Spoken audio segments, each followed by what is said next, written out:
இவர் ஒரு ஆர்எஸ்எஸ்னுடைய ஏஜென்ட்டு சரிங்களா, சங் பரிவாரனுடைய அடிமை, கைக்கூலி, இன்னும் என்னென்ன வார்த்தைகள் போட்டுக்கலாம் அதெல்லாம் போட்டுக்கலாம். இவர் வந்து இப்படி தான் பேசணும்னு சொல்கிறாங்க.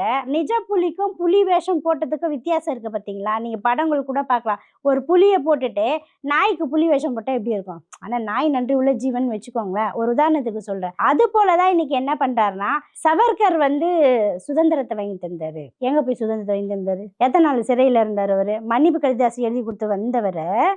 அவரை வந்து சுதந்திரத்துக்காக போராடினவர். பெரியார் வந்து சுதந்திரமே வேணான்னு சொன்னார், அவரை வந்து நீங்கள் தூக்கி வச்சு கொண்டாடுறீங்கலாம் பேசுகிறார். இப்போது அவர் முழுக்க முழுக்க என்னன்னா ஆர்எஸ்எஸ்னா தான் சந்திரமுகியாக முழுசாக மாறி இருக்கிறதா பார் அப்படின்னு சொல்லிட்டு அந்த படத்தில் சொல்கிறார், ரஜினி சொல்வார் பாருங்க. அந்த மாதிரி இவர் முழுமையாக நான் தான் ஆர்எஸ்எஸ்னுடைய அறிவிக்கப்படாத அடிமைன்றதை தினந்தோறும் காட்டிட்டு இருக்கிறார். தமிழ்நாட்டில் எவ்வளோ பிரச்சனை இருக்குது அதெல்லாம் பேசுகிறாரா பார்த்தீங்களா?